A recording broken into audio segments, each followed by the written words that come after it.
En mi libro lo que relato es el fundamento histórico del patriarcado, es decir, es la fuente, el origen de violencia contra la mujer, el patriarcado que en Guatemala tiene raíces profundas.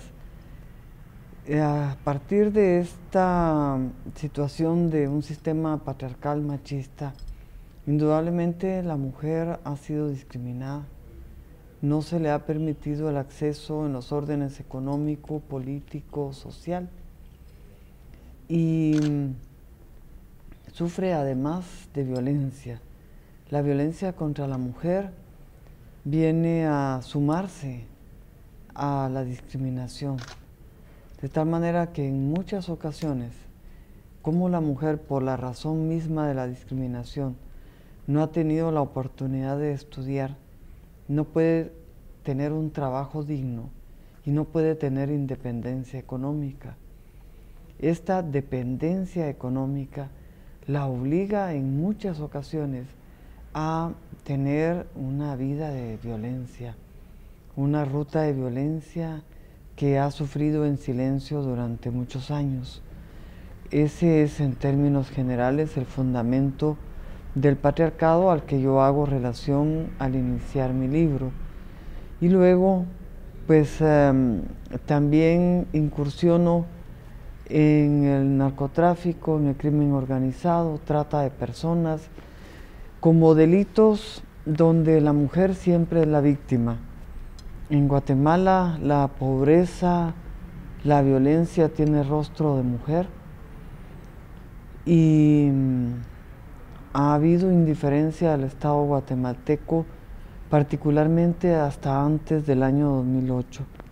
Se consideraba la violencia de la mujer como un asunto doméstico, un asunto privado de la casa, donde el Estado no podía intervenir y en consecuencia toleraba y de alguna manera fomentaba esa violencia hacia la mujer.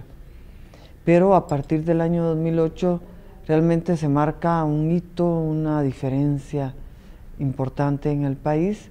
Se emite la ley contra el femicidio y otras formas de violencia hacia la mujer. Esto lo relato también en el libro.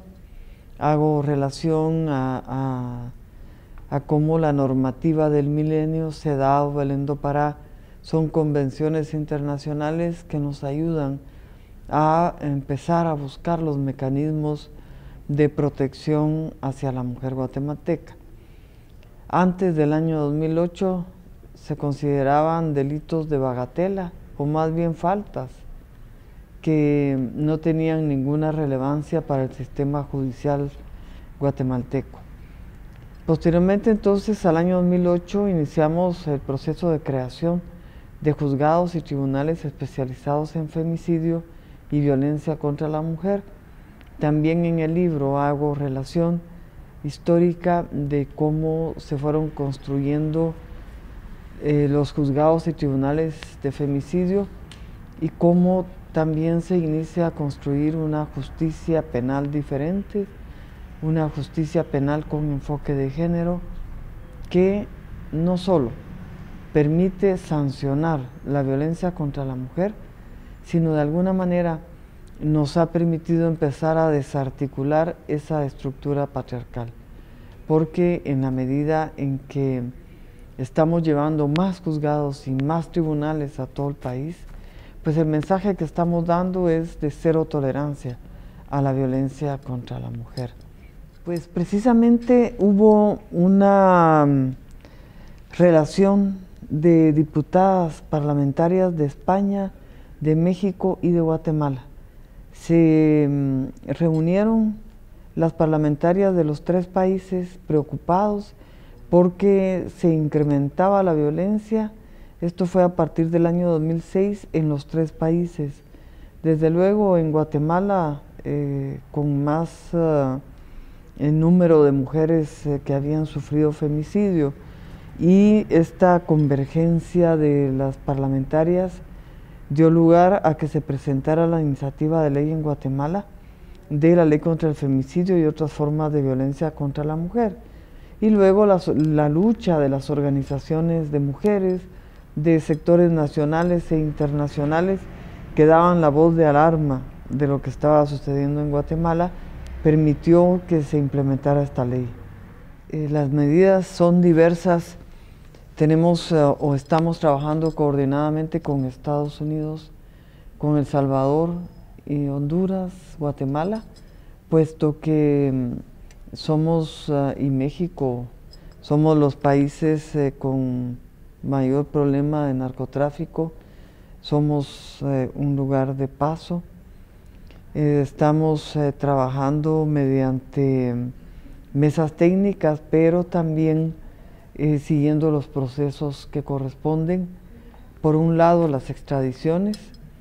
Cuando Estados Unidos nos solicita algún narcotraficante, procedemos a su ubicación, lo detenemos, lo sometemos a los tribunales del país con derecho a defensa, debido proceso, y ya cuando ha concluido el procedimiento, autorizamos la extradición.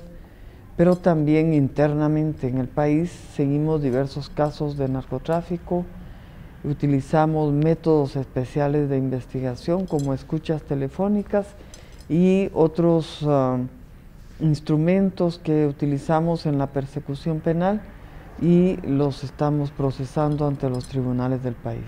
Yo separo un poco lo que son las maras y lo que es trata de personas. En trata de personas, nuestros países son países de origen, tránsito y destino. Y la trata de personas, como sabemos, es la esclavitud moderna que tiene como víctimas principalmente a la niñez y a las mujeres jóvenes. De tal manera que desde el Ministerio Público yo he fortalecido la Fiscalía contra la Trata de Personas. Tenemos algunos protocolos que debemos de utilizar y estamos también en la lucha de desarticular estructuras de crimen organizado que se enriquecen con la trata de personas. Hay una ley en Guatemala del año 2009, que es la ley contra la violencia sexual, la explotación y la trata de personas. Esta ley nos da un nuevo enfoque en relación a las personas que son víctimas de trata, que con anterioridad se les consideraba como delincuentes, y realmente son víctimas y debemos de atenderla con la pertinencia adecuada. También tenemos algunos tribunales especializados para perseguir y sancionar la trata de personas. En el caso de las maras es un problema que me preocupa muchísimo en Guatemala. Resulta que tenemos dos maras, la mara Salvatrucha, la mara 18, ambas son sanguinarias. A mi juicio tienen muchísima responsabilidad en los homicidios que hay en el país. Ellos utilizan en su base, que es piramidal, a las personas que menosprecian, es decir, que forman parte de su organización, pero que menosprecian y les dan los trabajos donde se exponen más, que son los niños y las mujeres. Han tenido una organización tal que si falta un líder inmediatamente asume otro. Utilizan la extorsión como su delito para enriquecerse.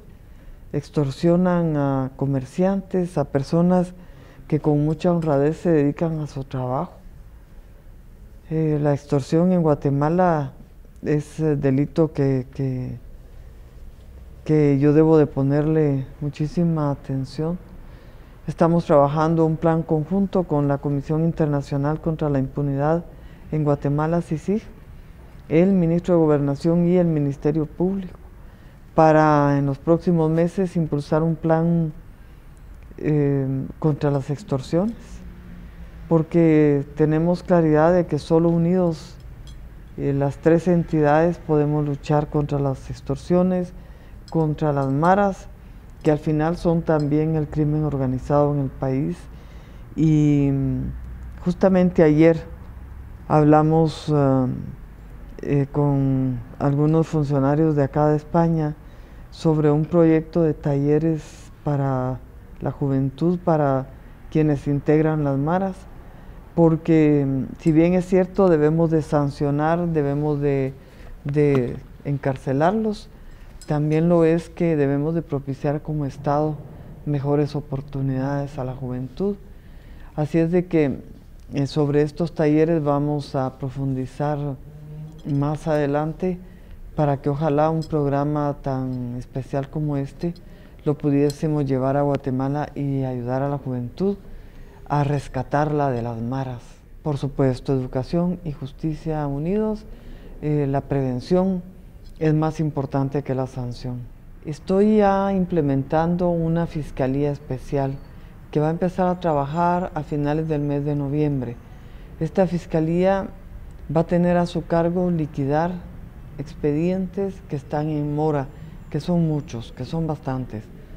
Es la fiscalía liquidadora que pues yo creé y estoy convencida de que nos va a ayudar a estudiar casos en mora que van desde robo de un celular o de una cadena, pero que también tiene delitos graves, asesinatos, homicidios. Vamos a analizar toda la mora que hay en el Ministerio Público y vamos a tratar de empezar a avanzar. Yo estoy convencida de que en la manera en que abordemos la mora de la Fiscalía, vamos a bajar la impunidad también en el país. Realmente como Estado tendríamos la obligación de darle a las niñas guatemaltecas toda la seguridad para que vivan en el país. Tenemos que protegerlas mucho porque el crimen organizado siempre hace de la mujer, especialmente de la mujer joven, la víctima. En Guatemala, durante el conflicto armado, la mujer fue víctima. En Guatemala, el narcotráfico hace de las mujeres víctimas. Las pandillas también toman a las mujeres y las convierten en víctimas. Es decir, en Guatemala realmente la mujer viene siendo una víctima de cualquier fenómeno criminal que suceda en el país. Yo creo que las niñas guatemaltecas lo que tienen que hacer es estudiar mucho, porque ese es el camino de la liberación, ese es el camino de incorporarse a una sociedad en condiciones de igualdad, luchar por sus derechos y estudiar mucho, cada día más, porque necesitamos darles el espacio que como ciudadanas merecen en Guatemala.